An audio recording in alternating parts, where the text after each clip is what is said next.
viewers, Luzon, Visayas at Mindanao. Narito naman po tayo sa ating umagang exercise po. Ayan, road bike po tayo papuntang Pililla, Rizal sa windmill. Kaya guys, huwag tayong matakot sa araw kung tayo man ay mabilad sa araw dahil ang ating sekreto po ay Original Cleo Plus.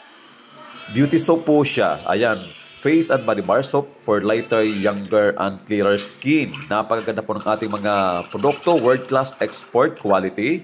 Made with all natural plant and flower extract. Trusted by world class models, celebrities, and etc. Ayan, napakaganda po ng ating produkto. Kahit nakababad tayo sa sikat ng araw, ay talagang hindi tayo masyadong mangingitim. Bagkus ay pinagaganda pa po ang ating kutis. The more na na-expose po tayo sa araw, ayan, the more po na gumaganda po ang ating kutis.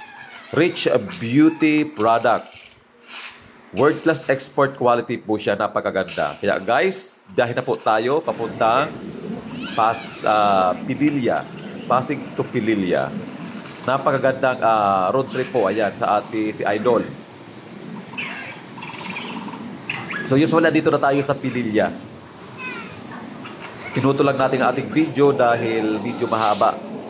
So dito na tayo sa may puno ng windmill. Kung saan nakikita nyo yung punong yan, maputi, ayan. Yun po ang windmill na ating inakyat kanina.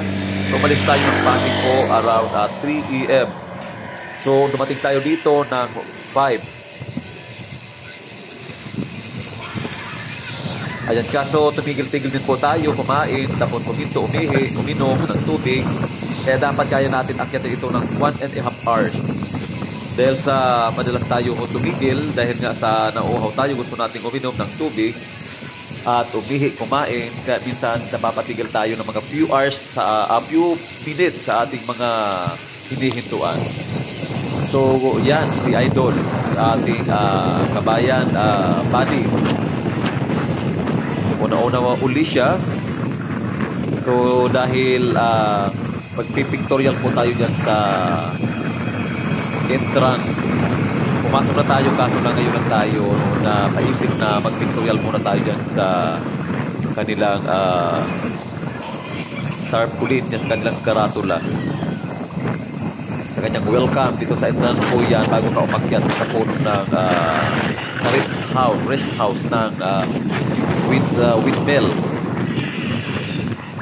Yeah, puro pababa po siya, pababa. Kaunting akyati lang po yan.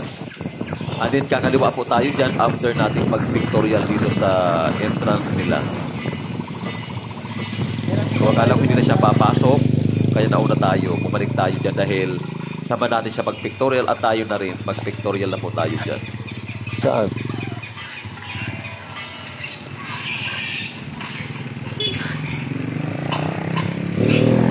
Ayan, gaganda ng mga lodi rito. Ang lalawak. So yan po, akyatin po natin yan para papunta sa windmill. Kaso galing na tayo dyan. Yan po ang paakyat papuntang rest house ng windmill, Pililla, Rizal. Dahil nagaya siya dito mag-pictorial, at pictorial lang natin dito ang ating mga bike lang.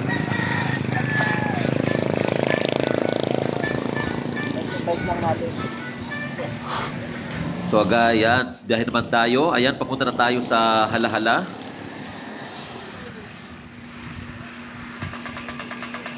Ayan, kakaliwa tayo. Ayan, galing tayo dyan sa kanan kanina.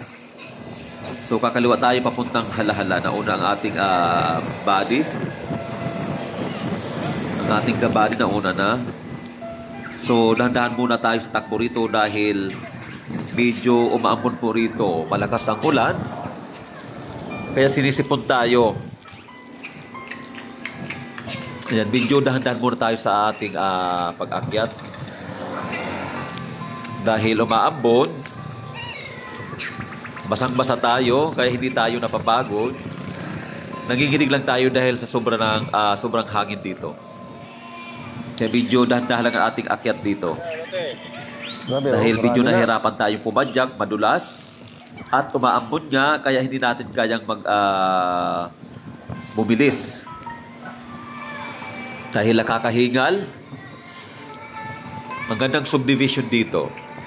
Sa mga may plano at naghahanap ng mga lot, napakaganda po ng lote dito. Yung subdivision na yan, dinidevelop pa lang. Napakalapad po ng entrance niya. At napakaluwag po sa loob ng subdivision na dinidevelop dito. Napakaganda. Kaso lang parang malayo sa palengke, kaya doon lang tayo sa squatter.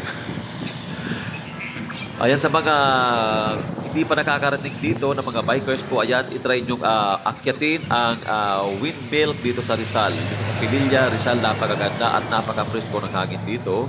May kalayuan lang at medyo mahabang ahonan lang. Hindi tayo nakakapagsalita dahil nga punong-puno ang ilong natin ng sipon. Ayan, sa mga nauuhaw, may mga nabibilhan naman dito ng mga buko. Ayan, mga prutas kung gusto nyo kumain. Ayan, hindi tayo makapadyak ng mabilisan dahil nga sa akyatin po itong lugar na ito.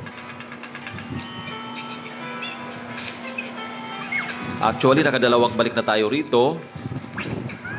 Sa panahon ngayon, parang hindi tayo makakatuloy dito ng hala-hala dahil nga sa lumalakas po ang ambon. So wala pa tayong tulog dahil sa sobrang excited natin na makarating muli dito. Kaya hindi na tayo natulog sa kagabi dahil sa gusto na natin mag-bike. Kaya narito tayo, walang tulog. Kaya sa mga gustong mamasyal dito, ayan, panoorin nyo lang ang aking vlog. And then, don't forget to like, share, and follow.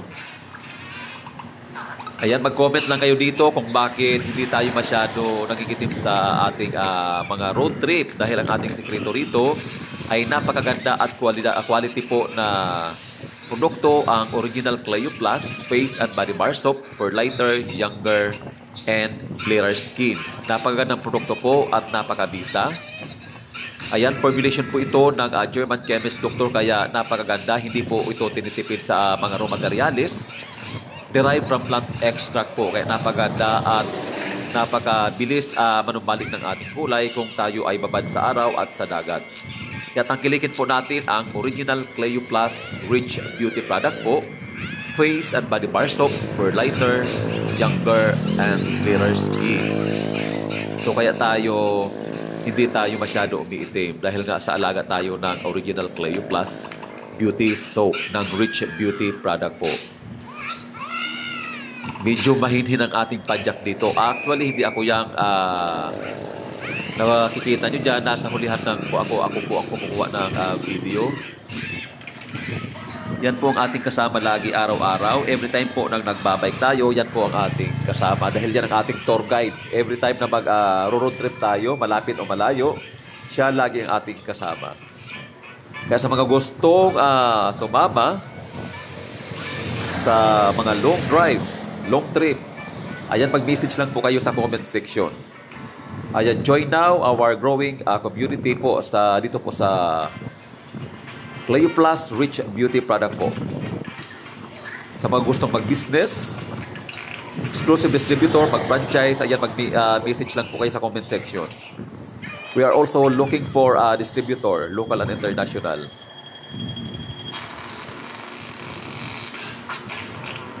Ayan. Akyatin po yan. Kita nyo yung pinaka-tuktok ng bundok. Yung kasama natin, ininadaan lang sa kanta-kanta.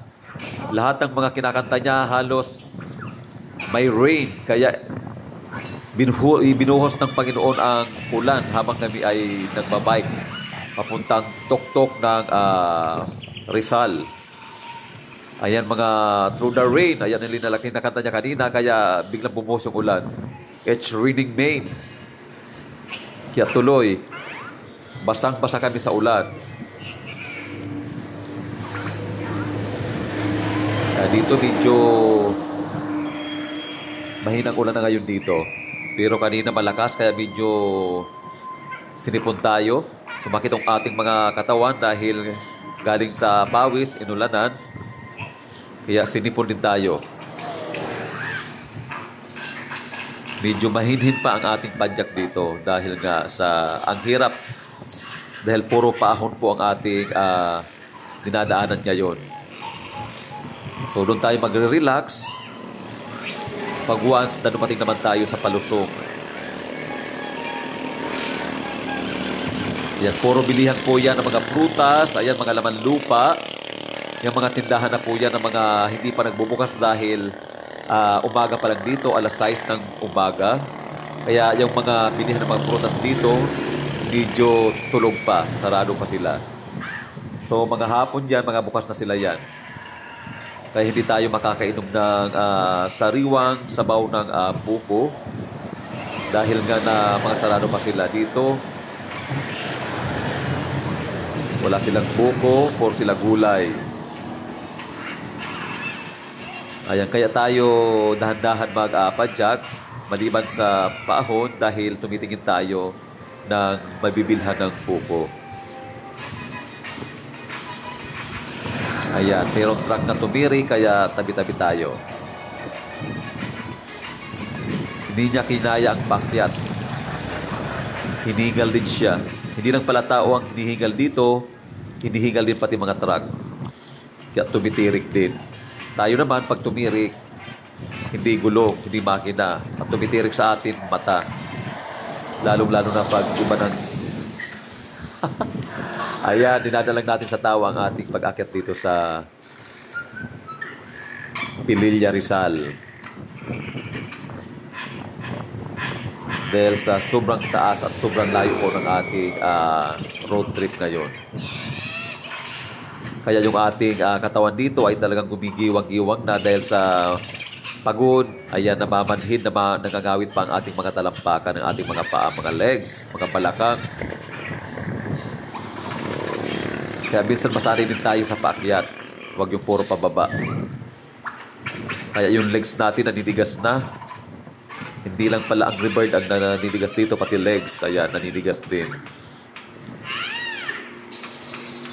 Ayan, sa mga viewers po natin dyan, Luzon, Visayas at Mindanao. Ayan, please like, share, and follow lang po sa ating mga upload videos.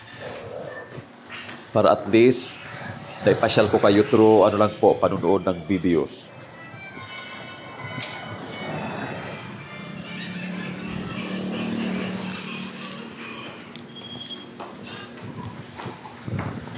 Ayan, kaunting akyatin. Kaunti na lang yan. Finish, ano na tayo? Finish line na tayo. Pinuputol-putol lang po natin ang ating video dahil kung isahin natin, naabot ito ng 5 oras.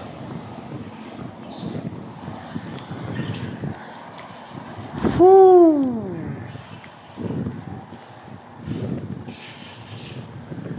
Yan, palayo ng ating kasama.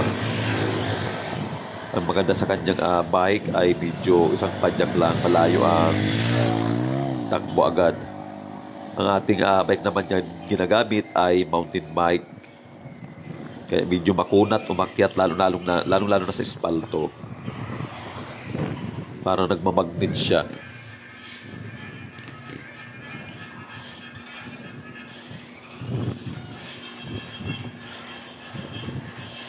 Ayan, pilit nating aabutin yung tuktok ng Pililla, Rizal.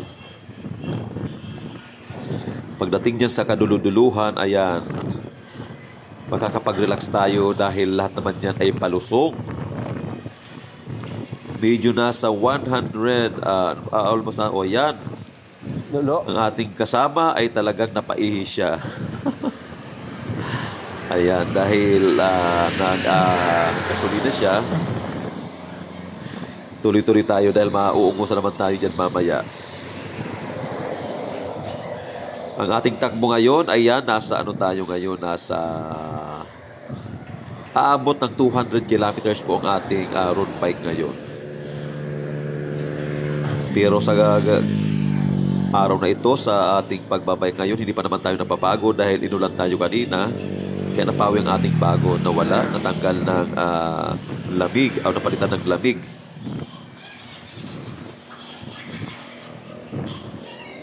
Ayan, dito ay puro pababa na siya.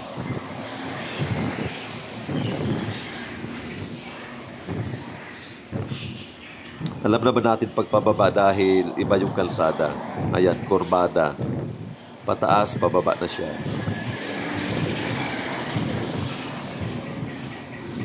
Yan, medyo hingal na walwal na ang ating dila dito, kakapadyak. Dahil malayong-layo na ang ating narating. Woo! Kaya dito wala rin nagtitindang mga buko. Ayan, ang ating laman ng sikmura natin pag tayo ay nagdadrive, lahat po yan ay chocolate at tubig lang. Pag may dadadaanan tayong mga nagtitindang mga palamig, ayan, umiinom tayo. Ayan, sa ating mga viewers, once again, ayan, please don't forget to like, share, and follow. Ayan, mag-message lang po tayo sa comment section kung gusto natin gumamit ng pampaganda, pampakinis at pampaputi ng ating kutis. Ayan, sa may mga skin problem, ayan, napakaganda po ng ating produkto na Original Clio Plus Face and Body Bar Soap dahil hindi lang po siya skin lightening, anti-aging, antioxidant. Napakaganda po yan gamitin sa may mga sensitive skin. Perfect soap for your delicate skin po.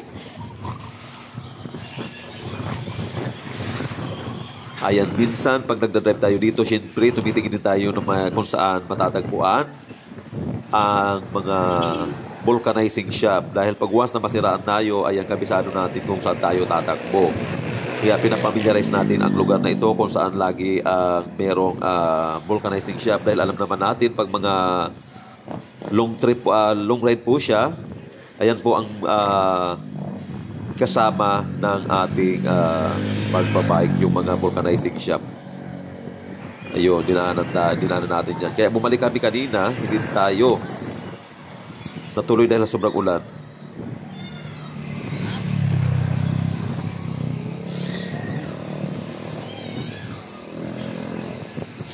Ayan, maraming salamat po sa ating mga viewers. Ayan, mag-ingat po tayo lagi at lagi nyo akong samahan sa aking mga upload videos po. Thank you so much and God bless us all.